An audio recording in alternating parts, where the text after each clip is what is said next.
Hi guys, welcome back. I hope everybody had a wonderful, wonderful weekend. Got to go on adventures or do something fun. I'm going to go ahead and read a little bit early so that we can, everybody can get dinner and kind of settle down, or maybe your parents will let you watch this after you've had dinner and baths and ready for school for tomorrow.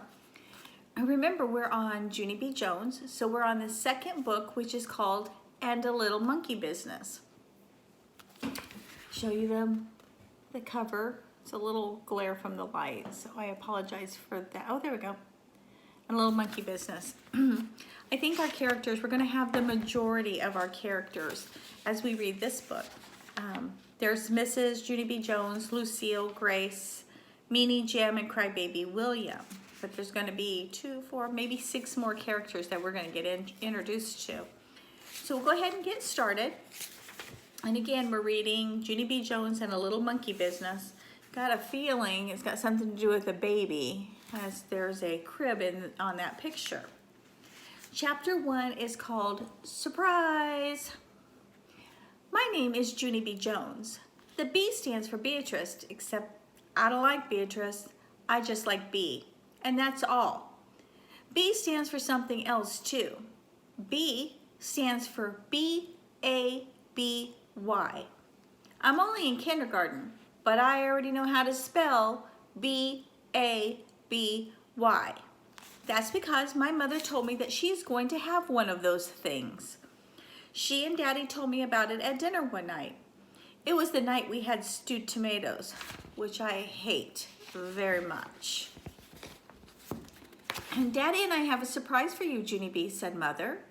And so then I got very happy inside, because maybe I didn't have to eat my stewy, pewy tomatoes.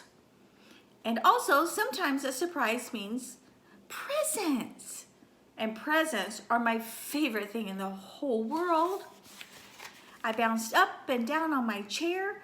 What is it? Is it all wrapped up? I don't see it, I said, very excited. Then I looked under the table because maybe surprise was hiding down under with a little red ribbon on it. Mother and Dad smiled at each other. Then Mother held my hand. Junie B, how would you like to have a little brother or sister?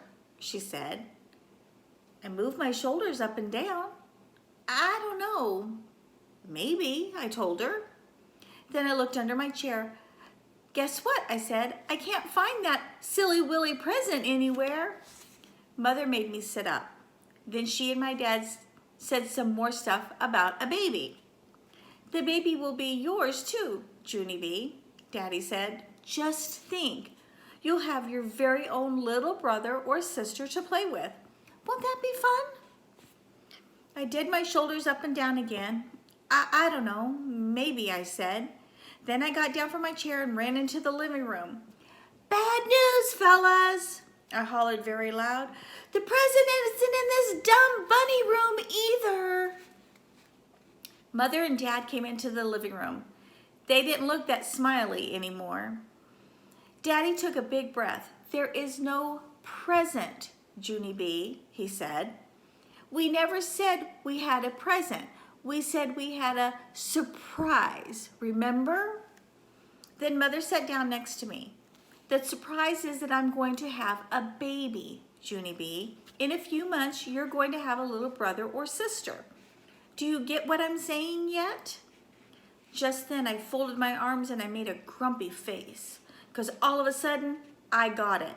That's why. You didn't give me a darned thing, did you? I said very growly. Mother looked angry at me. I give up, she said. Then she went back into the kitchen. Daddy said that I owed her an apology. Apology is when I have to say the words, I'm sorry. Yes, but she owes me an apology too, I said, because a baby isn't a very good surprise. I made a wrinkly nose. Babies smell like pee-you, I explained. I smelled one of my friend's Grace's house. It had some spit up on its front, and so I held my nose and hollered, P-U. What a stink bomb. And then that grace made me go home. After I finished my story, Daddy went into the kitchen to talk to Mother. Then Mother called me in there and she said, if the baby smells like a stink bomb, she will buy me my very own air freshener. And I can spray the can all by myself. Except not on the PU baby. I would like the one that smells as fresh as a Carolina pine forest, I said. Then me and Mother hugged and I sat back down at the table and I finished eating my dinner. Except not my stewy, pewy tomatoes. And so, guess what? No dessert. That's what. All right, chapter 2, The Dumb Baby's Room. Mother and Daddy fixed up a room for the new baby. It's called a nursery. Except, I don't know why, because a baby isn't a nurse, of course. The baby's room used to be the guest room. That's where all guests used to sleep. Only we never had any guests. And so now if we get some, they'll have to sleep on a table or something. The baby's room was new stuff in it. That's because Mother and Daddy went shopping at the new baby stuff store. They bought a new baby dresser with green and yellow knobs on it, and a new baby lamp with a giraffe on a lampshade, and also a new rocking chair for when the baby cries and can't shut it up. And there's a new baby crib too. A crib is a bed with bars on the side of it. It's kind of like a cage at the zoo. Except with a crib, you can put your hand through the bars and the baby won't pull you in and kill you. And guess what else? What else is in the nursery? Wallpaper. That's what. The jungle kind. With pictures of elephants and lions and a big fat hippopotamus something or another. And there's monkeys too, which are my favorite jungle guys in the whole world. Mother and Daddy pasted on the wallpaper together. Me and my dog Tickle were watching them. This wallpaper looks very cute in here, I told them. I would like some of it in my room too, I think. Okay? I said, can I? Can I? We'll see, said Daddy. We'll see is another word for no. Yeah, only that's not fair, I said, because the baby gets all the new junk and I have all old junk. Poor Junie B, said Mother, very teasing. Then she bent down and tried to hug me. Only she couldn't do it very good because of her big fat stomach, which is where the stupid baby is. I don't think I'm going to like this dumb baby, I said. Mother stopped hugging me. Don't say that, Junie B. Of course you will, she said. Of course I won't, I talked back. Because it won't even let me hug you very good. And anyway, I don't even know if it's a stupid baby dumb name is gonna be. Then Mother sat down in the new rocking chair and she tried to put me on her lap, only I wouldn't fit. So she held it in my hand. That's because Daddy and I haven't picked a name for the baby yet, she explained. We want a name that's a little bit different. You know, something cute like Junie B Jones. A name that people will remember. And so I thought and thought very hard. And then I clapped my hands together real loud.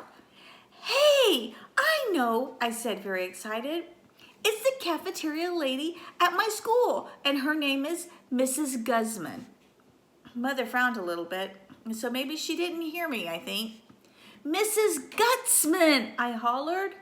That's a cute name, don't you think? And I remembered it too. Even after I only heard it one time. Mrs. Gutzman said, stick right in my head.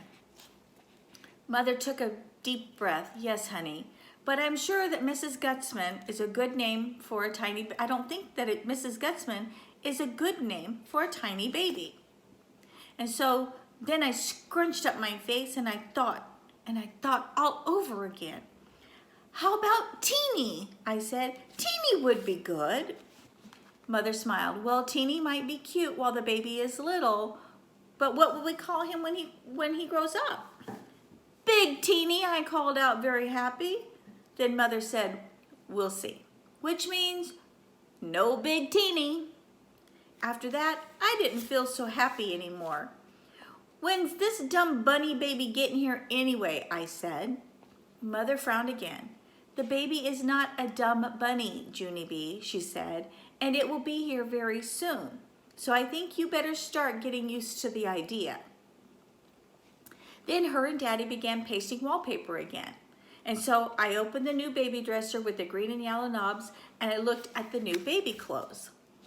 The baby pajamas were weensy, and the baby socks wouldn't even fit on my big piggy toe. I'm going to be the boss of this baby, I said to Tickle, because I'm the biggest, that's why. Daddy snapped his fingers at me. That's enough of that kind of talk, Missy, he said. Missy's my name when I'm in trouble.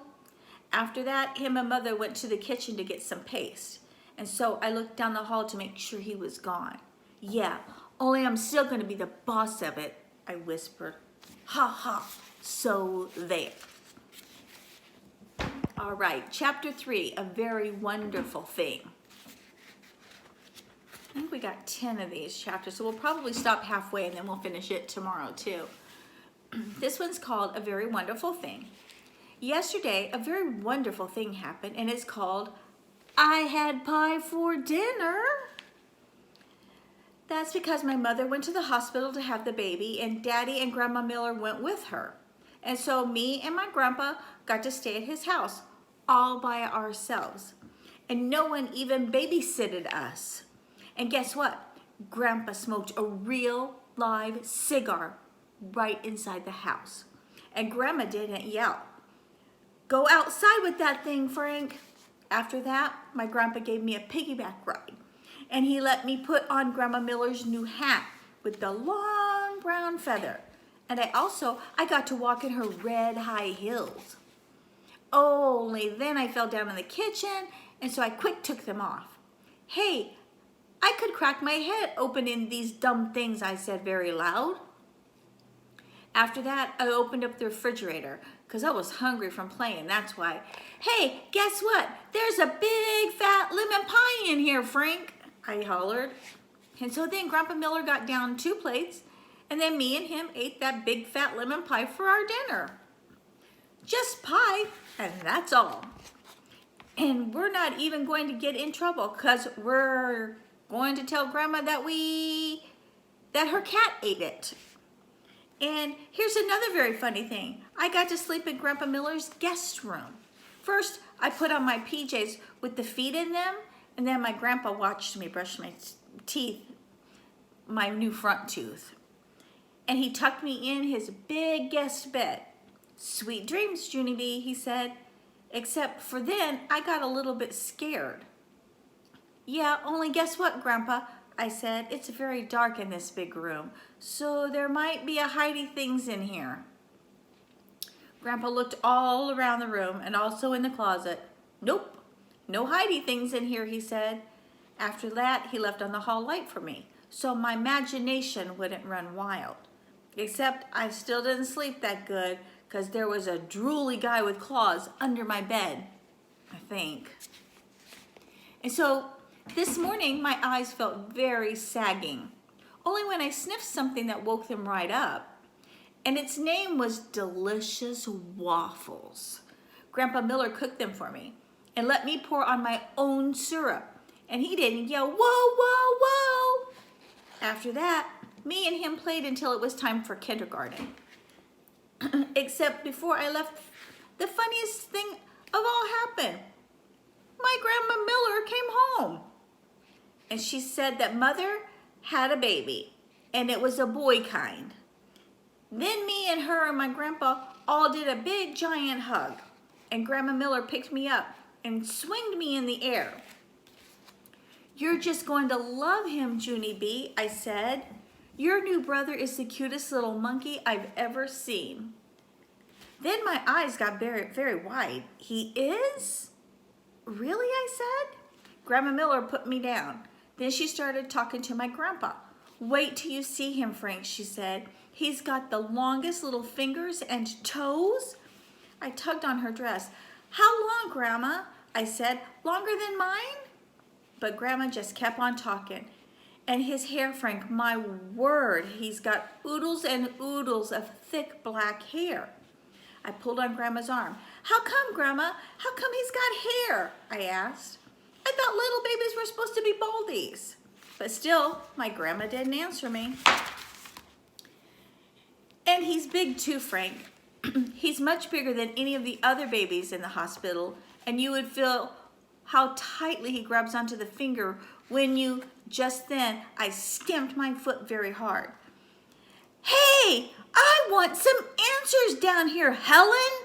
He's my baby too, you know. Grandma Miller frowned at me, 'cause I'm not supposed to call her Helen, I think. Sorry, I said kind of quiet. Then Grandma Miller bended down next to me, and so I didn't have to yell anymore. Are you telling me the truth, Grandma? I said. Is my brother really the cutest little monkey you've ever saw? For real and honest and truly? Then my Grandma Miller hugged me very tight. Yes, little girl, she whispered in my ear. For really and honestly and truly. After that, she picked me up again, and me and her twirled all around the kitchen. All right, chapter 4, Hoppy and Russell. Sounds like there's going to be some playmates at her school. I think we're leaving the nursery and her grandparents. My room at kindergarten is named room 9. I have 2 bestest friends in that place. One of them has the name of Lucille. Lucille sits right exactly next to me. She has a red chair and also little red fingernails, which are very glossy. My other best friend is Grace. Me and that Grace sit together on the school bus, except for not today we didn't, because today Grandpa Miller drove me in. Then he walked me to room 9 with me, and he waved at my teacher. Her name is Mrs. She has another name too, but I just like Mrs., and that's all. When I first walked into my room, Lucille was looking at that Grace's brand new shoes, and her name was Pink High Tops. Hey, Grace, those new shoes look very beautiful on you, I said. But that dumb Grace didn't even say thank you to me. Grace is angry at you, said Lucille. She said that she rode the bus today and you weren't even there to save her a seat. And she had to sit next to an icky kid. Right, Grace? Grace bobbed her head up and down. Yes, only I couldn't help it, Grace, I said. That's because I stayed at my Grandpa Miller's all night. And there's